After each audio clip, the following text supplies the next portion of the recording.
naon teh nu teu dilabrak wae. Sakaya aya wae jaka sinangling mah. Ama langkung saya gentos heula atuh acuk da kalotor apan acuk teh ama sakedep di urang tua ngariung ama ya eta ngahormat wae ka jaka sinangling sareng Aki Wandi. Ya bener ama kudu ganti heula baju nyai. Memang kalotor da puguh rubuh ngababangkang. Kayak kula salin heula baju ieu Aki Wandi jaka sinangling. Kirongga harita medal sila heula rek terus salin baju. Sedengkeun Nyai Asnah ge harita ini direk nyusulan ojat anu dititah tatahar pikeun nyadiakeun keur dahar ngariung. Aki Wandi ngareret ka jaka sinangling terus nyarita. Ari Aki mah jadi penasaran ieu teh jang. Geus 2 kali jeung ayeuna ngadenge aya jago ngora ngaran si Keling. Ya besar wajeng ngaran sameme jadi jaka sinangling si tabib sakti. Malah ilmu silatna oge kaulang hebat deh jang. Aing ge sarua penasaran sabeuna mah ieu teh Ki. Tapi heueuh ceuk maleg apan ari ngaran mah bisa wae aya nu sarua nya Ki euy. Terus eta nu ngaran si Keling teh ilmu silat teh hebat cenah Ki nya. Hoda aing ge ngalaman atuh gablek ilmu silat anu hebat mah. Tapi da cek aing ge sanajan sakumaha jago silatna oge Ki diberi kasakit kanyeri atawa gering pana mah anggar wae nampuyak anjir. Ya bener oge caritaan teh jang. Da puguh ka Bandungan ku Aki oge. Anu majarkeun jago kolot nu ilmu silat teh hebat ya anggar we diubaran mah ku jaka sinangling si tabib sakti. Nu macak aing mah moal make kudu sieun ku jago silat Ki ah. Oh apan kasaksian kumaha oge Ki nya. Si Ubro jeung si Sukron di sing hareupan ku aing mah teu kudu ngagunakeun jurus anjir. Jadi sok sanajan aing geus henteu bagug ilmu silat tapi keur ngabela diri mah aing ge boga cara sorangan nya Ki euy. Ya syukur we ari kitu mah jang. Puguhnya kitu teh ari dina kahirupan mah henteu we aya we jago-jago silat anu nyalahgunakeun kabisana jang. Keur kapentingan dirina sorangan malah keur jago ti golongan jahat mah geus kejem jeung telenges tina kanana ngabinasa ka sasama teh geus henteu mikirkeun di kana dosa jang. Oh nyaho aing ge Ki jago-jago anu kitu patut mah bisa bari seuri modalan jelema teh tapi sabodo teuing lain urusan aing eta mah anjir. Keun we bagian sirawing anu jeung hareupan mangkeluk anu kawas ka itu patut mah Ki. Nah geus henteu dendam hayang ngabinasakeun sirawing gitu ayeuna mah jang. Ari dendam mah aing ge masih kene aya Ki. Tapi aing geus teu hayang tarung ngalawanan sirawing ayeuna mah. Oh gitu heeh. Naon sababna jang? Sabab aing memang henteu mampu modalan sirawing Ki. Sabab ilmu silat manehna memang leuwih hebat.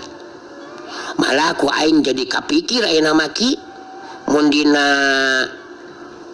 heueuhna oge aing bisa modalan sirawing anggar indung aing anu geus paeh teh mah bisa hirup deui. Bener teh Ki. Nu maca urusan aing ayeuna mah geus jadi tabib sakti we lah. Nulung kan butuh, narang kan susah. Kitu Ki lah. Memang bener oge eta pamikiran jejang. Malah jeung Agi mah memang mending keneh jadi tabib lah dibandingkeun jeung jadi jago silat mah. Daon sababna? Sabab kangaranan tabib mah geus jelas tulung tinulungan ka sasama. Kangaranan nubaran anu geuling mah jelas teu meunang ngabeda-beda jang. teka jalma sangsara jeung nu beunghar ge sarua we kudu diubaran. Gitu anu kudu dilakukan ku aing ayeuna mah ki memang ka jelema anu kumaha-kumaha oge kangaran nu minta tulung mah jelas ku aing kudu diubaran ki. Oh da aing ge engke mun geus loba anu nyarahkeun aing tabib sakti mah geus henteu kudu papantogan ngubaran kawas kieu ki tapi nu hayang diubaran teh bakal datang ka urang nya ki. Iya benar gitu ya. Malah cek agi mah muali lali oge bakal loba geura anu datang marentah tulung teh. Sabab ku cageuna juragan Barkah jeung juragan Ojing diubaran. Geus bisa dipastikeun ngaran Jaka Sinangling si tabib sakti teh bakal jadi bahan caritaan jang. Maksud maneh teh ke aing bakal kasohor meureunanya kieu nya. Ari aing mah teu hayang-hayang kasohor kieu nu penting mah keur aing mah setiap jalma nu diubaran ku aing kudu cager. Tah urusan anu marentah tulung aya nu barang bere eta kudu ditarima ku maneh jeung si Nini ki. Nu penting urang mah teu minta buruhan we bener nya kieu nya. Iya benar gitu jang. Jadi urang mah kumaha karo masa anu ditulungan we. Tah geus ka dieu deui geuningan Nyai Asna. Kumaha Nyai? Jadi ngariung teh. Nyai Asna datang terus diuk emok di tempatna tadi. Nya jantan atuh aki keantosan sakedapnya kieu nya. Itu jadi ayah kapanasaran itu ka Jaka Sinangling. Alah nah panasaran kumaha maksud maneh teh? Cek Panasaran naon? Anu jadi panasaran ke ece teh dina kayan Jaka Sinangling masih kena rumaja seperti kieu geus mibanda kemampuan jadi tabib sakti. Nah kumaha mimitina Jaka Sinangling bisa kawas kieu teh maksud ece teh nah meunang hasil guguru deui ka tabib atawa kumaha. Jadi keur maneh mah ngarasa aneh meureunanya cenah nya. Sabab biasana mah anu jadi tabib sakti mah biasana geus karolot jeung aki-aki. Bener teh? Memang bener. Sakanyaho ece mah rata-rata ya memang kitu kangaranan tabib mah. Tah ku aing ayeuna dijelaskeun ce. Aing mah henteu gablek guru ce. Aing mah langsung bisa ngubaran we.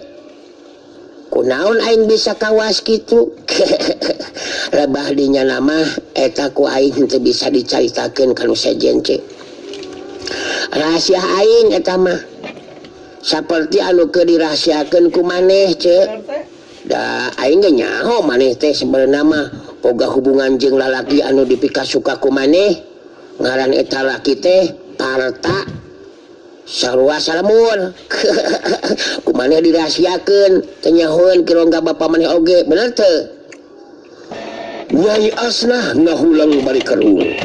Puguh kageteun sabab Jaka Sinangling bisa nyaho kana rahasia pribadi manehna anu sacara susulumputan boga hubungan jeung jajaka anu ngaran Parta.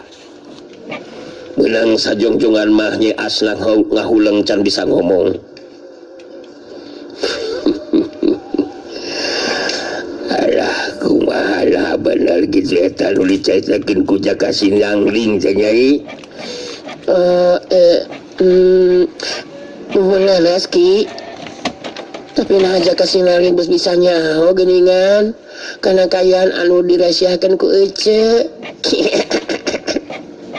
Jaka Sinangling teh atuh ce laingan saukur tabib sakti wungkul. Anu jelas maneh teu kudu hayang nyaho naon sababna aing bisa nyaho kana rahasia maneh. Eta lalaki anu ngaran Parta anu boga hubungan jeung maneh teh henteu begukan ilmu silat. Nu matak pun kumaneh dijelaskeun kalau jadi bapak geus pasti kirongga bapak maneh mah masa tujuan ce. Sabab kahayang maeh nama gablek salaki teh kajago silat. Bener teu? Ya bener memang bener kitu Jaka Sinangling. Hebat tetela jaka sinangling. Ente ngasaukeun bisa ngobaran wungkul geuningan.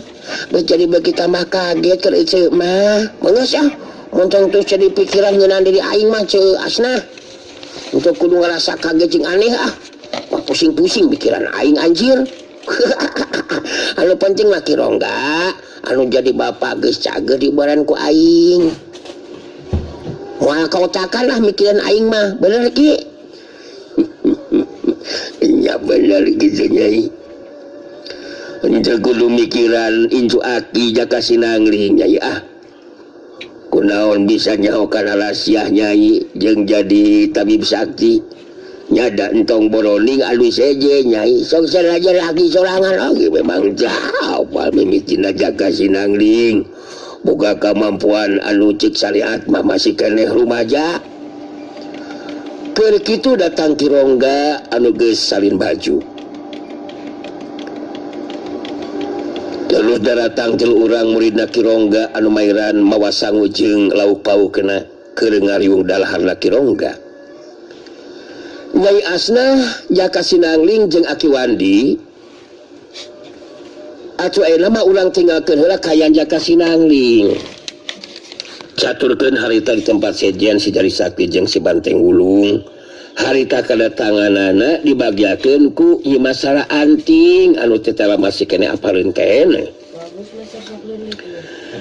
Di jero kamar khususna harita si Jari Sakti jeung si Banteng Wulung dari Uksila ning harepan ka Nyi Masara Anting anu sarua di Uksila. Da puguh geus kitu kabiasaanana. Si Jari Sakti anu harita keur cumarita. Akang duaan ngahaja ngabujeng ka dieu ieu teh Nyimas. Nyari maksud tujuan mah kaya di kajabati sejan da wawengan we. Tumali jeung kayan keluarga akang ieu teh. Rupa-rupa upaya ku akang dilakukeun tapi tetep tacan aya hasilna Nyimas. Nyi Masara Anting imut bari neuteub anteb ka si Jari Sakti terus nyarita. Rama nagar wasalira nuju teu damang. Nuhun mertua Kang Jari Saktinya. Leres kisancang Nyimas. Anu katarawangku wayah pangcendengan mah. Kaetang rada obot oge eta teu damangna kisancang teh Kang. Teu damangna teh tos aya kana 7 dintenna di etang duwi ka dinten ieu mah. Eta kisancang teh.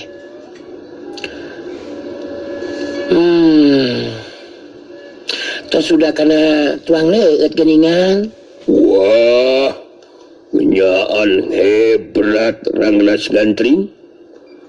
Nerus nerang anting mah kagetan. Bingsanya hokang na kangayangan si kisancangan ngawas gitu geuningan.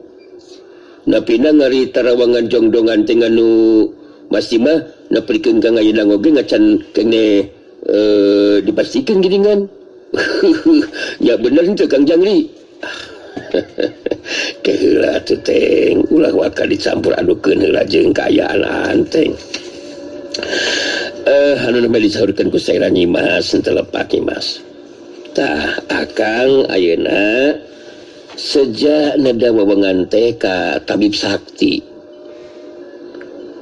Tabib saha gitu serta di mana padumukanana anu sakirana bakal mampu ngubaran kisancang pulih deui seperti bihari.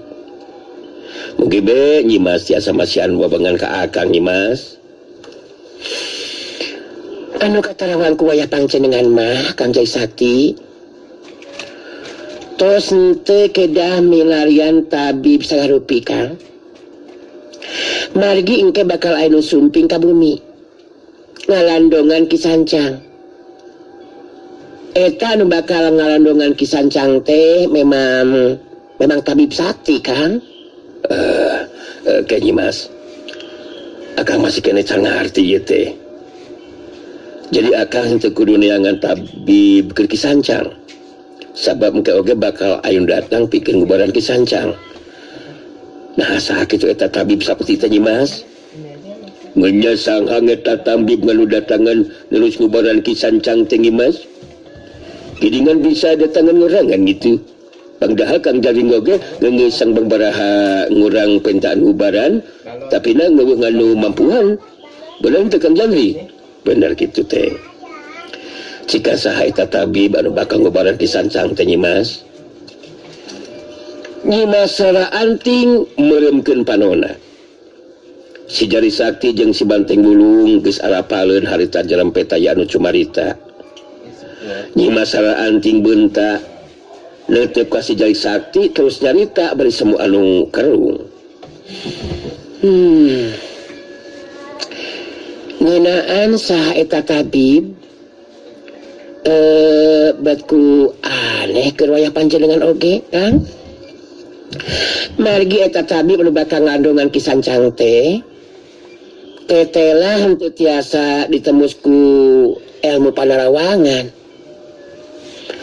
henteu tiasa kagamar ku makayaan dirina wayah panjenengan oge kaget Kang wah bener-bener ngalih ngoge ieu mah Kang Jangri samba bengeta tambib ngandung ngubaran kisancangan teh ngan teu bingsan ka kamar giningan engke katembris ku ngelmu manarawangan ngalangupa ngecek Kang Jangri saha ngira-ngirana ngeta tambib tambib anu sakti teh Kang Jangri ari anteng buat kajian kalau sanakeun ka akang kunyi masalah anting ge teu bisa katembus kumaha ku akang ari anteng atuh mun akang nyaho mah urang moal make ku datang ka dieu suka yaya wae anteng mah geunya bener ngogeung kunion anteng jadi benglet ngieu nya singgeuna mah ngesilah henteu panggihan ngejeng nganu nulis ngarek ngayeuna daya panggihan ngejeng obrolan ngejeng nganu nulis nya ulah wakang ngagila kalabah dinya obrolan teh ieu mah mangbeungsa kalian ka dieu we Nyimas sajabana tinginaan kisancang teh ye nah aya hal anu sejena anu aya hubungan jeung kayaan keluarga akang Nyimas Sara Anting ngahulang sakedeung teu ratus ngawalon kumaha panjenengan katarawan Kang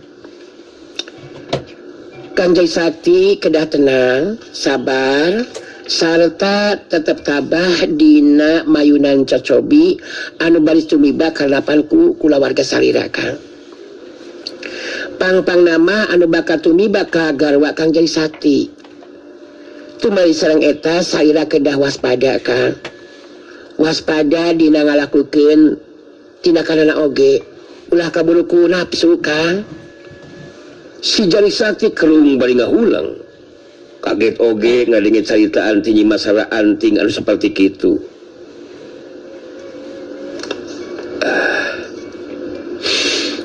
nah bakal aya cocoban naon kitu tubi bakapun bojo teh Nyimas coba jelaskan anu langkung lengkap Nyimas geunya cong berak naon ngitungan lu bakal alamanku cengani teh nya mamajikan Kang Jangri Saktian teh ranggas nganting ku panarawangan wayah panjenengan mah masih kena aya jalmi anu ngarasa penasaran pikeun malaskan jadi kasare Kang Jari Sakti pikeun ngawujudkeun karep jeung kahayangna eta jalma bakal ngalakukeun rupa-rupa cara pikeun malas kanyarina eta kahayaan ngajantenkeun garwa saira oge kabaud kana ieu masalah Kang wah lamunan itu mah jelas ti musuh urang eta mah Kang Jangri nganu malasaran ngeneh masih nangoge jeung lembang anu dendaman Kang Jangri anu dendaman ngulang ajar sang haji lemananya mudu ditindak ya Kang Jangri mudu buru-buru ditindak buru-buru ditindak kumaha ari anteng saha anu kudu ditindak teteng akan sorangan apancan nyaho ieu teh sahaja mana anu dendam ka akang serta bakal ngelakukan tindakan baik jeung ngalibatkeun Cak Ani. Nyimas numutkeun panarawangan nah saha eta jalma anu dendam boga karep hayang malas nyeri ka akang teh. Anu kagambar ku wayah panjenengan mah eta jalma anu masih keneh nyidem merasa dendam tur neuteuli pikeun malas kanyeri ka etang jago kolot anu memang aya pasendatan sareng salira Kang Jai Sakti. Kantun diemutan we ku salira Kang Jai Sakti saha kinten-kintenna. Si Jai Sakti ngahulang sakedeung siga anu keur mikir. Si Banteng Wulu ngararet ka si Jai Sakti bari terus nyarita. Cobra saha ngira-ngira nangitang anu dendaman ka Kang Jangri teh Kang Jangri. Nulus nyerang lamunan geus nya homah. Urang ulah ka pingheulaan Kang Jangri. Sang memeh manggih nalangukeun tindakan munu gancangan ditindak ku urang. Umah ngeungeus Kang Pingkir saha ngeta jeung lemah teh Kang Jangri. Nu kapikir ku akang mah kidu ngalah sigana ari jago kolot mateng. Bisa jadi manehna memang masih keneh dendam ka akang. Maehna keukeuh hayang malas ka nyeri ka akang. Nya kidu ngalah sigana mateng. Nulutkeun bejama apan kidu ngalah aya di Banjar Wulung. Sasat aya di pihak laki biut ireng. Wah, ngenya bener si dongalaan si kolobog masina oge Kang Jangri. Lamunan itu mah ngurang langsungan we lah ke Banjar Wulungan Kang Jangri. Muning ngeneh ngurang pingheulaan we lah langkukeun tindakan. Mokola manganteng mah geus moal pengen di ngampul lah Kang jelema nganu ngitung atut mah. Lalu ngarek lakukan tindakan Kang jahatan mah batin teh ku nganteng coba nindi entre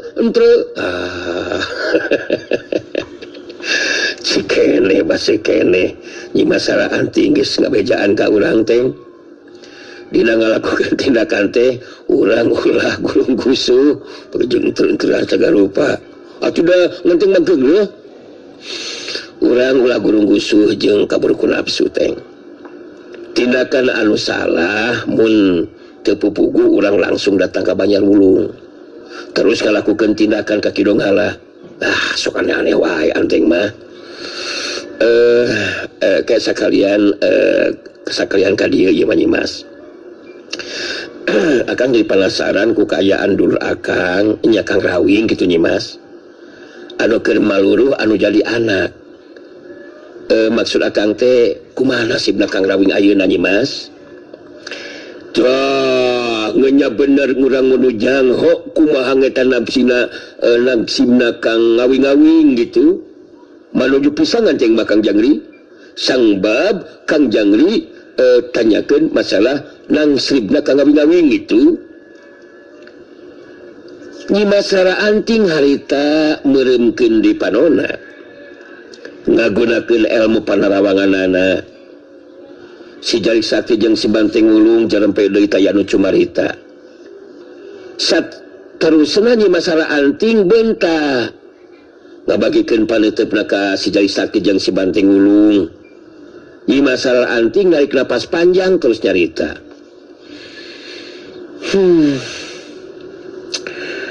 Anu katarawang ku wayah panjenengan mah lalakon kehidupan anu bali sorang ku Kang Rawing teh kaitang berat Kang. Da ayeuna oge eta Kang Rawing teh lagi urhate goncang jiwana. Margi ngemutan nasib anu jadi putrana Kang. Anu tacan tiasa dipastikeun kumaha nasibna. Anu dina akhirna mah moal boa eta Kang Rawing teh bakal teras pengharapan. Anu saterasna bakal mundur ti dunya kajawaraan Kang. Si Jai Sakti jeung si Banteng Wulung silih reret. Jadi kahudang deui ingetan maranehna duaan. waktu keur ngobrol jeung si Rawing anu kungsi nyarita mun si Keling tetep teu kapanggih wae lalatanana. Si Rawing geus muarek makalangan deui munur ti dunya kajawaraan. Wah, cinglaka. Bener-bener cinglaka lamunan ka ngawing-ngawing. Tepikeun ka mutus ngasa nurus munduran ti dunya kang jangwaraan makang jangri. Kang jahatan teh bakal terus marunculan. Kumaha lamunan diangkalan ngatuku larangan cing. Ulah neprikeun ka mutus ngasa ngeta ka ngawing-ngawing teh Nyimas. Nyimas anting imut beretus nyarita deui. Ya tetiasa kitu atuh Kang Anteng. Waya panjenengan matiasa ngahalangan kana karep pamadegana Kang Rawing. Dalam saksanajan wayah panjenengan oge memang teu panuju mun Kang Rawing dugikeun ka munur ti dunya kajawaraan mah. Sabab menugikeun ka kitu tindak kajahatan teh bakal langkung kanceuh. Lain Kang Jari. Kitu pisan pamikiran akang oge Nyimas. Jadi nurutkeun panarawangan Nyimas eta Kang Rawing teh bakat tepung mah jeung si Keling anu jadi anakna. Bakal ari tepung makang. Tapi wayah panjenengan teu tiasa masikeun iraha bakal tiasa tepungna. Anu jelas si Keling putrana Kang Rawing teh masih kena aya di kieuna Kang. Tapi kahyalana memang tos robi sagarupina Kang. Ya urang doakeun we mudah-mudahan Kang Rawing saenggalna tiasa tepung lawung sareng anu janten putrana Kang. Dina kayaan keur kitu kadenge aya anu nyarita sora teh datangna ti luareun imah di lebah buruan imah. Nili kana sora nama jelas sora lalaki anu geus kolot. Nyaritana semua anu ngagero, "Woi! Rara anjing! Asok keluar! Bagiakeun ye kula kibadigul pupuhu pakuron kagak bayangan ngahaja datang ka dieu." Itu kudu nyumput sarta teu kudu sieun andi kararas anjing. Ulah teu bisa asup ka jero imah sabab andi kaina keur narima kadatangan dua ulang tamu anu matak mending kene di luar nyalita nararas anjing.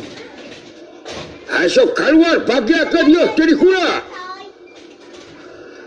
Nyimas sara anting anu aya di jero kamar khususna harita kerung balitus nyarita ka si Jari Sakti.